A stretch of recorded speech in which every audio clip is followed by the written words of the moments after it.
Laverne Cox a réagi sur Instagram à un rapport de ProPublica mettant en avant le traitement des personnes transgenres par la police dans les enquêtes policières, en particulier dans les enquêtes pour meurtre.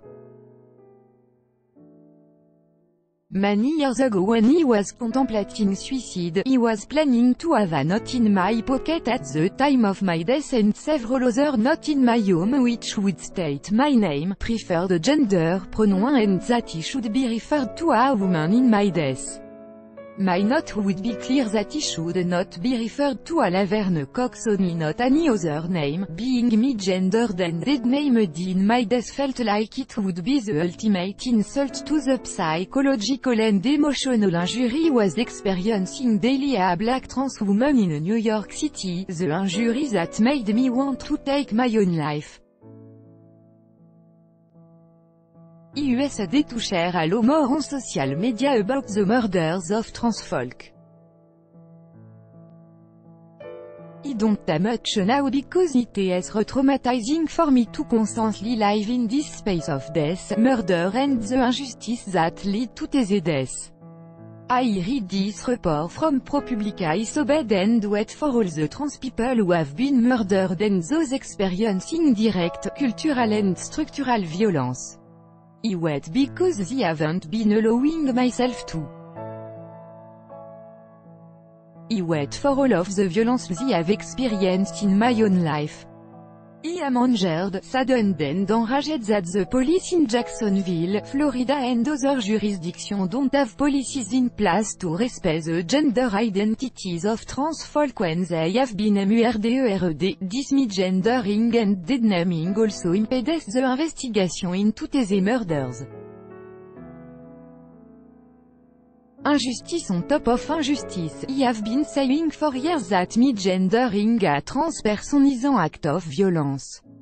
When I say that I am referring to cultural and structural violence, the police misgendering and deadnaming trans murder victims a matter of policy feels like a really good example of that cultural and structural violence. Thank you ProPublica for this in-depth report on this issue.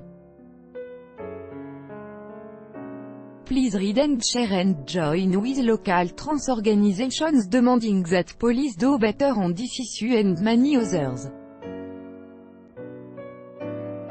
Link in bio and here. https://www.propublica.org/article/dead-named-trans-gender-women-murder-black-women-murder-impression égale true à post shared by Laverne Cox @Laverne Cox on AUG 13 2018 at 9h03 PDT. Comme le rapporte People Magazine, l'actrice d'Orange is the New Black a expliqué les effets que voir son ancien nom ou son ancien sexe utilisé par la police peut avoir sur l'état psychologique d'une personne transgenre en détresse. Qu'on m'assigne le mauvais genre ou qu'on se réfère à moi par mon ancien nom était comme une insulte ultime aux blessures psychologiques et émotionnelles que je subissais quotidiennement en tant que femme transgenre noire à New York, ces blessures qui me donnaient envie de me suicider. Les choses doivent s'améliorer pour les personnes transgenres. La star d'Orange is the New Black said it, attristée et furieuse de constater que même dans la mort, l'identité des personnes transgenres n'était pas respectée par la police.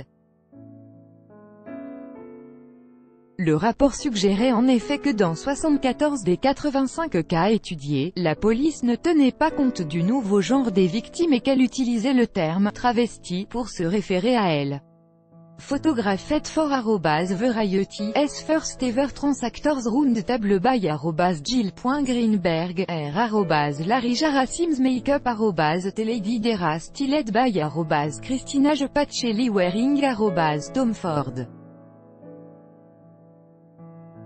Click on the link in my bio to watch the entire roundtable. https://youtube.be/6_okek7vbc. Je suis en colère, attristée et furieuse que la police de Jacksonville, en Floride, et d'autres juridictions n'aient pas de politique en place pour respecter l'identité de genre des personnes transgenres lorsqu'elles ont été assassinées. Cette utilisation du mauvais genre et de l'ancien nom fait également obstacle aux enquêtes sur ces meurtres. Une injustice qui s'ajoute à une autre.